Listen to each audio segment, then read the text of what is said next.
여러분 오늘 이 명령어인 깨어 있으라라는 이 명령어는 능동태예요. 능동태. 능동태가 뭐예요? 다시 말해 우리가 깨어 있어야 된다는 거예요. 스스로 깨어 있어야 된다는 것이죠. 그리고 이 단어는 과거형도 아니고 미래형도 아닌 현재예요. 그러니까 현재 네 스스로 깨어 있으라는 거예요. 네가 과거에 깨어 있었는지 앞으로 깨어 있을 것인지는 중요하지 않다라는 거예요. 무엇이 중요하다고? 현재 깨어 있느냐, 깨어 있지 않느냐가 중요한 것이죠. 오롯이 지금 현재 쭉 깨어 있을 때 비로소 구원이 이루어진다는 거예요. 이게 중요한 거예요. 지금 현재 깨어 있을 때 비로소 구원이 되어지는 것이죠. 여러분 이 깨어 있으라라는 헬라어 그레고레오라는 이 단어는 무슨 뜻이냐면 지켜보다, 망보다, 정신 차리다, 경계하다라는 뜻을 갖고 있어요. 그러니까 그 근무를 하는 군인이 적군이 침범해 올 것인지 아닌지를 늘 깨어서 정찰하고 있는 것을 뜻하는 것이죠. 그래서 본문 43절을 보시면 여러분 목소리를 한번 읽겠습니다. 43절입니다. 시작.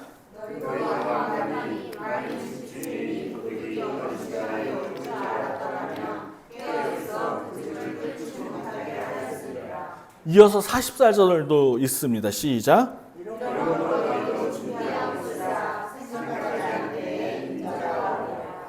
예, 여기서 지금 말씀하시는 것이 뭐냐면 깨어 있음으로 마지막 때를 준비하라. 마지막 때가 어떤 날이라고요? 예, 종말의 때, 그 때를 준비하라는 것이죠. 그러면서 주님은 이어서 열처녀의 비유를 통해서 어떤 것이 깨어 있는지를 우리에게 설명해 주고 있는 거예요. 여러분 예수님은 항상 우리에게 어떤 것을 말씀하시고 나서 그것이 무엇인지를 아주 상냥하게 잘 설명해 주시는 그런 고마우신 주님이시죠. 여러분 우리가 잘 아는 것처럼 이 미련한 처녀는 여분의 기름을 준비하지 못했어요.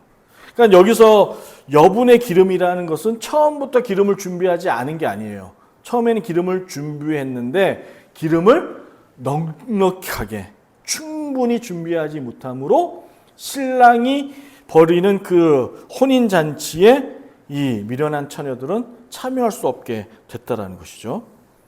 반면에 슬기로운 처녀들은 늘 깨어 있어 기름을 충분하게 준비했다라는 거예요.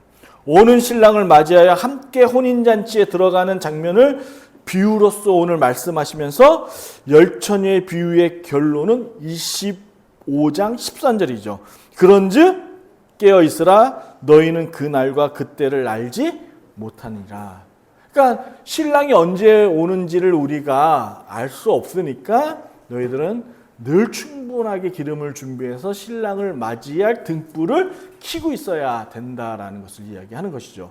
그러므로 우리가 여기서 한 가지 교훈을 얻는 것이 있어요. 그 뭐냐면 혹 주변에 언제 몇 날 몇 시 예수님이 오신다.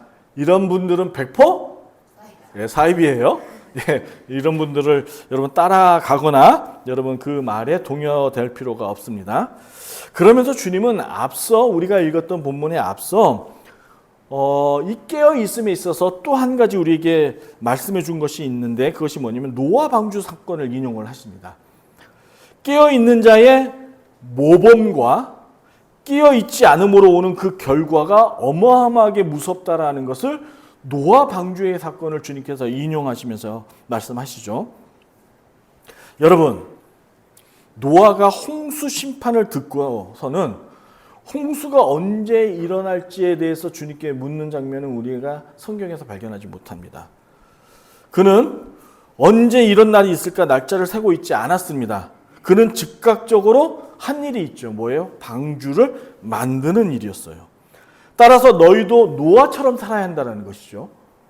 그 날에 대한 권한은 주님께 있으니 주님께서 너에게 주신 그 소명, 우리 아까 권사님께서 그런 기도해 주셨죠. 그 소명과 사명에 따라 먼저 사는 것이 더 중요하다라고 노아 방주의 사건을 통해서 우리의 모범이 된 노아의 인물을 통해서 보여주고 계시는 거예요. 여러분, 노아 식구는 반드시 임할 심판의 날을 믿었습니다. 할렐루야. 이를 위해 깨어서 방주를 준비하고 있었음을 주목하라는 의도에서 예수님은 노아의 이야기를 끄집어내신 거예요. 그러므로 여러분과 저도 깨어서 방주를 준비해야 된다는 것이죠. 그러므로 슬기로운 처녀들처럼 신랑을 맞이할 기름을 충분히 준비해야 된다는 것을 노아의 사건과 이 처녀의 비유의 사건을 통해서 주님께서 말씀하고 있는 거예요. 그러니까 깨어있는 것이 무엇이냐? 준비하는 거예요. 그리고 이 준비한다라는 것이 무엇이냐면 주님께서 우리에게 주신 그 사명을 충성되게 헌신함으로써 지켜 행하는 것이죠. 사랑하는 여러분, 그런 의미에서 오늘 설교를 듣고 반드시 확인하셔야 될 것이 있습니다.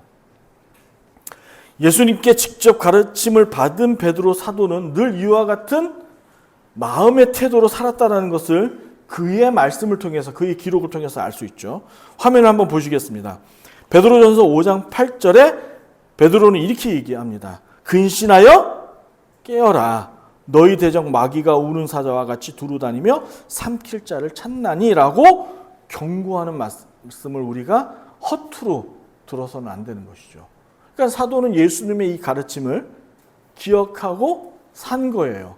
그래서 그 사도의 가르침을 받는 그의 또 베드로의 제자들에게 말하고 있는 것이죠. 근신하여 깨어 있으라. 여러분, 우리가 긴 신앙생활을 이렇게 하다가 보면 넘어질 때도 있고 무너질 때도 있어요. 그런데 이렇게 넘어지고 무너지는 이유 중에 하나가 하나님을 오해하는 그 오해에서 비롯될 때가 많다라는 것을 우리 성도들과 신앙생활을 하면서 보게 됩니다. 예를 들어 이런 얘기예요. 성도가 직장을 옮기는 문제에 있어서 주님의 뜻을 구하는 경우를 이제 종종 주변에서 보게 됩니다. 주님, 지금 직장을 옮기는 것이 맞을까요? 아니면 1년을 더 버티다가 옮길까요? 언제 직장을 옮기는 것이 맞을까요? 라는 식의 기도를 하죠. 여러분 그런 기도 해보셨죠? 그러나 여러분, 성경은 이 같은 질문에 대하여 우리에게 응답하지 않습니다. 여러분 성경을 읽어보시면 그렇죠? 우리가 동으로 가야 될까요? 서로 가야 될까요? 이렇게 이 부분에 대해서 명확하게 우리에게 설명하고 있지 않아요. 그러나 반대로 성경은 여러분이 말씀을 기준으로 삼아 선택하는 실력과 뭐라고요? 선택하는 실력과 죄를 분별하는 실력을 갖춘 성도로 성장하기를 원하고 있는 거예요. 점괘를 맞추듯이 우리의 인생을 목적 없이 맡기는 걸 주님을 원치 않으세요. 그러니까 주님께서 여러분을 창조하시고 이 땅에 내보내셨을 때는 여러분이 무엇을 선택하고 그 선택한 것에 대한 책임을 질 수 있는 그러한 인격적인 존재로 여러분을 창조하셨다는 것이죠. 사랑하는 여러분, 만약에 여러분이 이직하려는 직장이 지금의 회사보다 근무 조건이, 근무 환경이 매우 좋고 급여가 높다라면 여러분 이거는 기도하고 말고가 어디 있습니까? 당장 옮겨야죠. 그렇지 않습니까? 전혀 내가 신앙생활 하는데 문제가 되지 않고 연봉도 높고 그렇죠? 근무 환경도 쾌적하고 좋고 그러면 이건 뭐 기도하고 말 거가 없어요. 그냥 옮기시면 돼요. 그러나 이런 문제가 있는 거죠. 아무리 고액의 연봉을 준다 해도 그 옮기는 직장에서 요구하는 거예요. 여러분 세상에서 여러분에게 월급을 많이 줄 때는 이유가 있지 않습니까? 왜 월급을 많이 줘요? 일을 많이 시키기 위해서 주는 거죠. 그래서 회사가 구조적으로 여러분에게 이렇게 요구하는 거예요. 한 달에 일요일에도 2번 정도 근무해야 돼 라고 얘기를 하는 거예요. 그런 조건인 거예요. 무슨 말인가 하면요, 월급을 많이 주는 대신 한 달에 2번 이상 주일을 빠져야 되는 그런 근무 조건인 거예요. 이로써 내가 주님과 멀어질 수 있다라고 판단이 되어지면 신앙생활이 게을러지고 하나님과의 관계가 소홀해질 수 있다라고 판단이 되어진다면 성도는 과감히 그것을 거절할 수 있는 실력이 있어야 된다는 것이죠. 할렐루야. 이러한 영적 분별력과 하나님 나라를 위한 선한 선택을 할 수 있는 신자가 되기를 성경은 우리에게 요구하고 있는 거예요. 그러면 우리는 또 이런 질문을 할 수 있죠. 교회 공동체는 어떤 방식으로 여분의 기름과 그 여분의 기름을 준비함으로 깨어 있을 수 있을까요? 우리 공동체. 개인은 아까 말씀드렸어요. 올바른 선택의 실력과 죄를 분별할 수 있는 실력이 요구되는 거예요. 그러면 개인에게는 그와 같은 깨어 있음을 요구한다면 교회 공동체, 우리 공동체는 어떻게 깨어 있음을 우리가 알 수 있고 그것을 준비할 수 있을까요? 사랑하는 여러분, 전쟁에서요, 군인이 적과 싸워 이기기 위해서는 아군에게 반드시 필요한 게 있습니다. 그것이 뭐냐면 최신의 첨단 무기예요. 그렇죠? 내가 적보다 더 우월한 무기를 갖고 있을 때 승리할 확률이 높지 않겠습니까? 거기에다가 이순신 장군과 같은 탁월한 지략가가 있다면 이것은 금상첨화인 거죠. 그런데 여러분, 아무리 최신의 첨단 무기와 지휘관의 탁월한 작전을 세웠다가 해서 무조건 전쟁에서 이기는 것이 아니래요. 그와 함께 더불어 군인에게 필요한 것이 있다라고 군 전문가가 말을 합니다. 그것이 무엇이냐면 바로 군의 사기와 더불어 군기죠. 군기예요. 이 군기가 뭐냐면 군인으로서 내가 이 나라와 가족을 지키고 희생할 만한 각오가 되어 있는가라는 정신 상태라는 거예요. 여러분, 아무리 최고의 무기를 갖고 있다 할지라도 국가를 위하여 싸울 준비가 되어 있지 않는다면, 내 가족을 지키겠다라는 마음이 없다면 어떻게 싸우겠어요? 그냥 당장 도망가는 거 아니겠습니까? 신앙도 마찬가지라는 거예요. 신자가 예수의 정신으로 살지 않으면 세상에서 성경의 지식이 아무리 많이 쌓여 있다 할지라도 질 수밖에 없는 것이죠. 그것이 나의 삶의 실력으로 발휘되지 않는 거예요. 그러므로 내가 예수의 정신으로 살겠다라는 그 자세와 그 태도가 요구되는 것이죠. 그러므로서 여러분, 최첨단의 무기와 지휘관의 탁월한 지략이 있다 할지라도 군사기가 없으면 이기기가 힘들다라는 거예요. 근데 더불어 지금 방금 우리 예람 청년이 얘기했던 것처럼 군기와 함께 더불어 또 필요한 것이 있어요. 군기만으로는 안 돼요. 그것이 무엇이냐면 군의 사기라는 것이죠. 목사님, 군기와 사기는 같은 말 아닙니까? 저도 그런 줄 알았는데 전문가가 그렇지 않다라고 얘기를 해요. 군기란 앞서 말씀드렸던 것처럼 나라와 나의 가족을 지킬 수 있는 각오와 정신과 그 희생의 정신을 이야기한다면, 군사기는 내 전우를 아끼고 사랑하는 마음의 상태를 가리켜 말한다라는 것이죠. 평상시 군 조직 내의 분위기를 말하는 거예요. 그러니까 인간관계를 이야기하는 것이죠. 쉽게 설명해서 전우애를 이야기하는 거예요. 내가 얼마나 나의 옆에 있는 동료를 사랑하고 아끼느냐 하는 것이죠. 예를 들어 이거예요. 여러분, 군 조직 안에 보면, 여러분 군 얘기해서 좀 지루하십니까? 군 내에 보면 옛날에 막 그런 게 있었어요. 막 고참이 밑에 쫄병들을 막 구타하고 막 때리는 그런 문화가 있었죠. 여러분, 고참이 쫄병을 괴롭히는 일이 하루 이틀이 아닌 거예요. 그리고 고참은 심심할 때마다 쫄병을 불러서 심심풀이 땅콩처럼 매일매일 괴롭히며 사는 것이죠. 여러분, 괴롭히는 입장에서는 재밌고 즐거울지 모르지만 당하는 입장에서는 어떻게 되겠어요? 마음의 상처를 받게 되고 고참에 대한 분노가 쌓이지 않겠습니까? 그러다가 전쟁이 발발하는 순간 전쟁터에서 제일 먼저 누구와 싸워야 됩니까? 적과 싸워야 되는데, 지금 우리 장로님 말씀하신 것처럼 적을 사살하는 것이 아니라 나를 늘 괴롭히고 내 마음에 큰 상처를 준 고참을 향해서 총을 쌀 가능성이 높다라는 거예요. 여러분, 상상해 보세요. 총탄이 빗발치는 아비규환 상황에서 이 총이 적이 쏜 총인지 아군이 쏜 총인지 누가 압니까? 그러니까 그런 상황 속에서 억하심정과 이 분노가 쌓여서 가장 먼저 고참의 뒤통수를 향해서 총을 쏘는 그런 사례가 적지 않게 있었다라는 것이죠. 여러분, 이해 가시죠? 여러분, 그래서 전쟁에 이기기 위해서는 최첨단의 무기와 탁월한 지휘관의 전략과 함께 뭐가 필요하다고요? 군기와 사기가 필요한 거예요. 여러분, 이 이야기는 뭐냐면 우리가 이 교회 안에서 늘 깨어서 이 영적 싸움에서 승리하기 위해서는 가장 먼저 하나님 말씀을 향한 무장과 하나님 말씀을 믿는 그 믿음의 정신이 가장 먼저 우선되어야 되는 거예요. 신자가 하나님의 말씀에 대한 그 정신 없이 하나님 말씀을 무지한 상태에서 어떻게 하나님의 말씀을 지키며 살아갈 수 있겠어요? 두 번째 뭐예요? 하나님께서 허락하신 우리의 공동체, 우리 이웃들을 사랑하고 아끼는 마음이 없다면 결코 교회는 성장하기가 어려운 것이죠. 사랑하는 여러분, 설교 앞서에 우리가 본 오늘 이 말씀 24장의 말씀은 25장까지 말씀이 이어지는 그런 말씀이라고 제가 말씀드렸어요. 이 말씀을 통해서 오늘날 여러분과 제가 깨어있는 교회로서 어떻게 살아야 되는지에 대한 가르침이 명시되어 있는 말씀인 거죠. 따라서 이 말씀을 통해 여러분과 저에게 강조하시고자 하시는 주님의 핵심은 무엇이냐면 이거예요. 세상의 끝이 반드시 온다는 것과 그로 인하여 너희는 반드시 깨어서 그 마지막 때를 준비해야 된다는 거예요.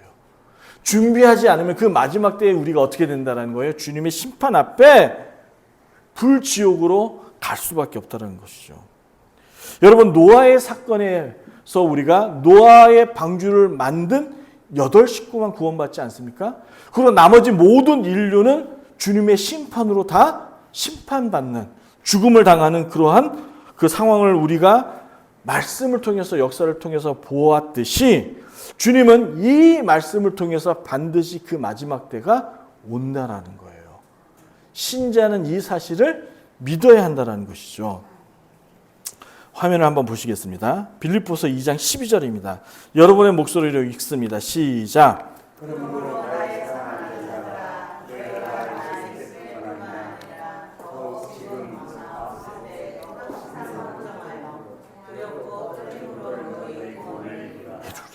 예. 우리는 믿음으로써 하나님의 백성이 되었습니다. 할렐루야. 그러나 그 믿음을 가지고 다시 오실 주님, 재림하실 그 예수님의 그 마지막 날에 심판자로 오실 그 예수님을 맞이할 충성된 종으로서 우리가 살아가야 한다는 것이죠. 우리 이제 3일 예배 때, 수요 예배 때는 함께 나눴는데, 여러분, 이 심판은요, 예수님의 심판은 교회 밖에 있는 사람들에게 있는 게 아니에요. 여러분, 교회 밖에 있는 사람들은 이미 그 심판의 결과가 주어졌죠. 그렇죠? 그러면 이 심판의 대상, 재판의 대상은 누굽니까? 네, 믿는 교회 안에, 소위 믿는다라고 말하는 그 교회 공동체 안에 있는 여러분과 저인 거죠. 그래서 주님께서 마지막 때에 오셔서 오른편과 왼편, 양과 염소와 알곡과 쭉정이를 가르는 그 날을 반드시 주님께서 하신다라는 거예요. 그러므로 여러분, 25장의 이 달란트 비유, 마지막에 있는 이 달란트 비유는 우리에게 깨어있는 자의 삶의 지혜를 배우게 하는 말씀인 겁니다. 여러분, 이 달란트 비유는요, 무엇을 많이 남겼다라는 이야기를 하고자 이 이야기를 쓴 게 아니에요. 그러므로 너희들도 전도 열심히 해서 열매를 많이 남겨야 이 얘기가 아니라니까요. 여기서의 핵심은 주님께 맡은 자로서의 얼마나 충성된, 헌신된 모습으로 살았느냐라는 것을 보는 거예요. 여러분, 충성된 종의 참 모습은 주인에게 받은 달란트를 얼마나 남겼는가가 아니라고 말씀드렸죠. 핵심은 적은 일에도, 맡은 그 작은 사명에도 얼마나 최선을 다하며 살고 있느냐, 충성된 종의 모습으로 살고 있느냐라는 것을 우리에게 말씀하시고 있는 본문의 핵심인 거예요. 여러분, 주인의 의도를 왜곡하여 판단함으로써 아무 일도 하지 않는 이 게으른 종을 우리는 이 말씀을 통해서 보게 됩니다. 그리고 이 게으른 종은 결국에 주님의 심판을 받게 되죠. 우리가 그렇게 될 수 있다는 거예요. 그러므로 하나님을 왜곡하지 않고 믿는 것이 중요하다는 것을 첫 번째 이야기하는 것이고, 그러므로 인하여 여러분은 주님 앞에 헌신된 모습으로 살아야 한다는 것을 이야기하고 있는 거 아니겠습니까? 여러분, 이 게으른 종, 악한 종을 주님께서 책망하신 이유가 뭐예요? 일을 하지 않았던 것이죠. 그러면 그가 일을 하지 않는 이유는 어디에 있습니까? 하나님을 악한 분으로 왜곡하여 본 거예요. 여러분 25장 26절입니다. 성경책을 보십니다. 25장 26절입니다. 여러분의 목소리로 읽습니다. 시작.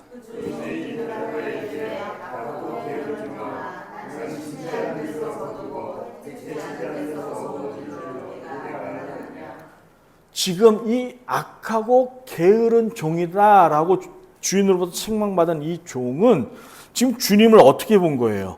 악한 분으로 본 거예요. 아무 일도 하지 않고 종들로부터 불로소득이라고 그러나요? 그런 것을 얻고자 하는 그러한 못된 주인으로 판단을 한 것이죠. 사랑하는 여러분, 이 말씀의 저희는 이런 겁니다.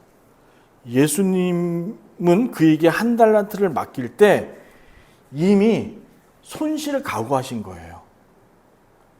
종들에게 한 달란트, 두 달란트, 5달란트 맡겼을 때는 그들이 그것을 남길 수도 있고 손해볼 수도 있을 것이라고 판단하고 맡긴 거예요. 손해에 대해서 조금 더 개의치 않겠다라고 맡기신 거죠. 여러분, 그 말씀이 바로 27절에서 확인할 수 있습니다. 화면을 보겠습니다.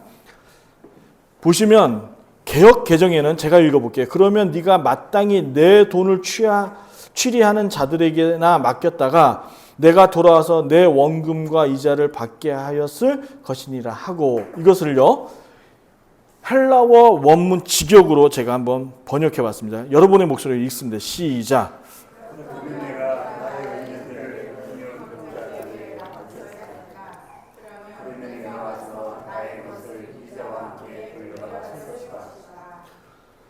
주님께서 원금에 대한 손해를 생각했다면 어디다가 맡겼다는 거예요?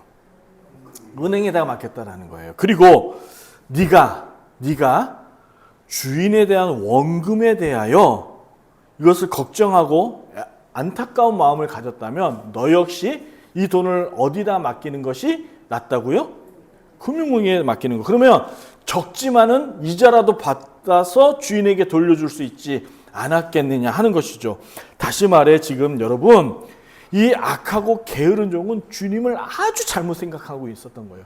이제껏 주님과 함께 생활하고 함께 공동체 안에 있었는데 그는 이제껏 신앙생활했던 그 하나님에 대한 판단과 인식이 왜곡되고 잘못된 것이죠. 우리도 그럴 수 있다라는 거예요. 그래서 하나님 앞에 아무 일도 하지 않는 거예요.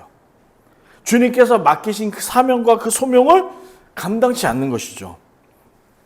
여러분, 주님께서 우리에게 맡기신 그 사명을 성공했느냐 성공하지 않느냐 주님은 그걸 보시지 않으세요. 얼마나 그 맡은 일에 있어서 헌신되고 충성된 자로서 살았느냐라는 것을 보시기를 원하는 것이죠.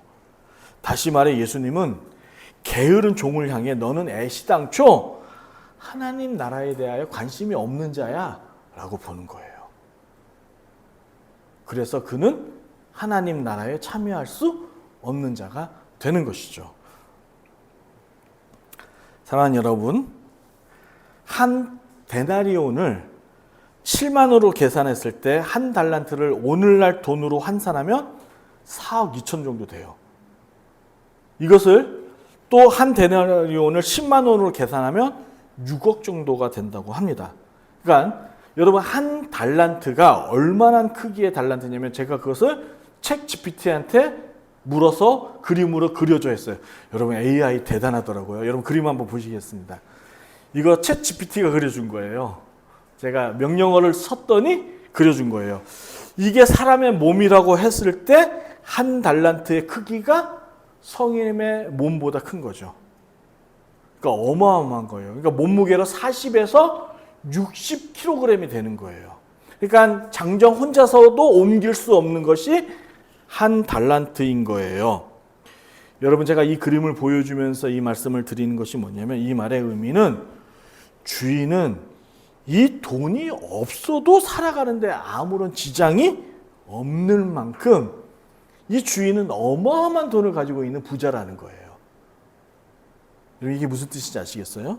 앞서 말씀에서 1만 달란트가 몇 조라고 말씀드렸죠. 1만 달란트 빚진 자를 그 주인이 용서해 준 장면 앞장에서 기억하시죠? 모르세요? 얼마 전에 나눴죠. 1만 달란트가 그 당시에 존재하지 않는 그 돈이라고 했어요. 그런데 주인은 그 1만 달란트조차도 탕감해주고 살아가는데 전혀 지장이 없는 어마어마한 부자예요. 지금 이 얘기는 뭐예요? 우리 하나님은 돈이 없어도 살아갈 수 있는 분이에요. 우리 주님은 말로써 자신의 부족함을 충족하는데 조금도 부족함이 없는 분이시죠. 할렐루야. 하나님이 하나님의 백성을 살아가게 하고 있고 그 살아가는 데 있어서 하나님은 말씀으로도 얼마든지 살아가는데 부족함이 없도록 채워주시는 주님이라는 것이죠. 따라서 그 종은 주님이 얼마나 풍족하고 부자인지를 알았어야 돼요. 그래서 한 달란트 그것에 대한 위험을 감수하더라도 손실에 대하여 감수하더라도 그 맡은 바 최선을 다하여 그 사명을 감당하는 자가 되어야 했던 것이죠. 사랑하는 여러분, 우리 입장에서 생각해 보자고요. 현재 우리도 교회와 각자의 개인의 신앙을 위해 열심히 노력하고 살아가고 있습니다. 할렐루야. 바쁜 시간을 쪼개고 어려운 상황임에도 불구하고 교회를 지키기 위하여 헌금하고 교회를 섬기고 봉사하고 있죠.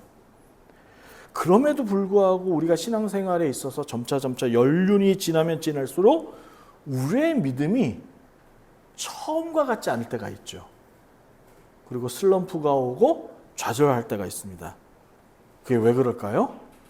하나님의 나라를 생각지 않기 때문에 그래요. 이 얘기는 바꿔서 얘기했을 때 다시금 우리가 슬럼프가 오고 우리 신앙의 영적 침체가 왔을 때 극복하고 일어나는 것은 하나님의 나라를 생각하는 거예요.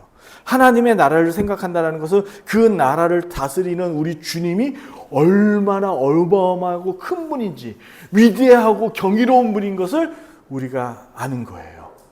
그리고 그분을 믿고 그분만을 바라보고 살아가고 견디고 버티는 것이죠. 그리고 그분이 반드시 그 모든 것들을 채워주시는 분인 것을 믿는 거예요. 할렐루야. 그러므로 깨어있어야 한다는 거예요. 13절입니다. 그런즉 깨어있으라. 너희는 그 날과 그때를 알지 못하느니라.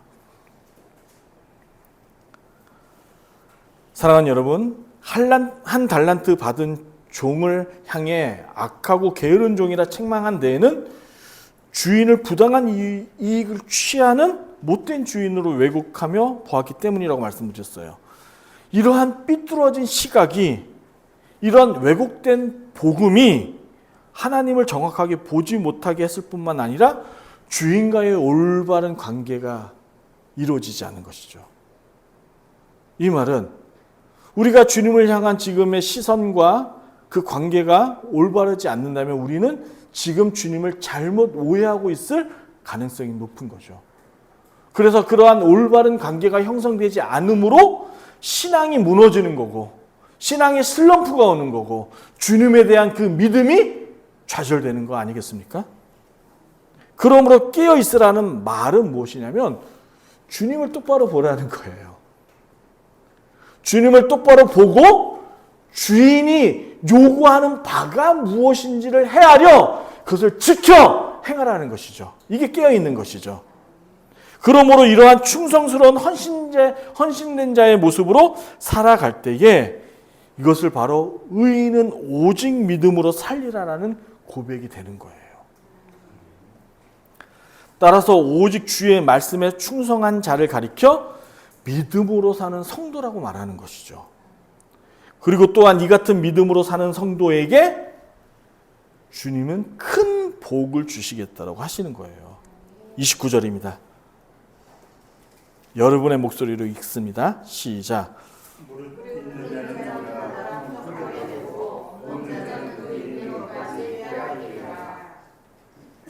사랑하는 여러분, 다 이제 경제 활동을 하시는 분들이지 않습니까? 세상도 이렇게 경영을 잘하고 그러므로 이익을 많이 남길 때 그 대표는, 그 우두머리는 그 사람에게 사장 자리를 앉히고는 경영권을 맡기죠. 그리고 그에 대한 합당한 대우를 해줍니다. 지금 달란트 비유는 이 이야기인 거예요. 하나님도 그렇다라는 거예요. 교회를 위해 애쓰고 충성된 자로서 살아가는 자에게 주님은 넘치도록 복을 주신다라는 것이죠. 이 진리를 믿습니까? 오늘 우리에게 주시는 교훈은 그 마지막 때가 언제 오느냐 그때가 중요한 게 아니라 하나님의 말씀을 따라 순종하고 그 말씀이 나에게 큰 복이 되고 그리고 그 복을 주시는 하나님 것을 믿고 살아갈 때에 우리가 깨어있게 되는 것이고 세상에 여러 우리를 미혹해하고 유혹해하는 그 모든 것으로부터 우리가 자유케 된다라는 주님의 놀라운 은혜의 말씀이 되는 겁니다. 따라서 여러분 이 진리를 믿고 여러분을 무너뜨리려는 세상의 정욕 앞에 내일도 시작되는 그 일상 속에서 견디며 승리하는 여러분과 제가 되기를 주의 이름으로 축원합니다.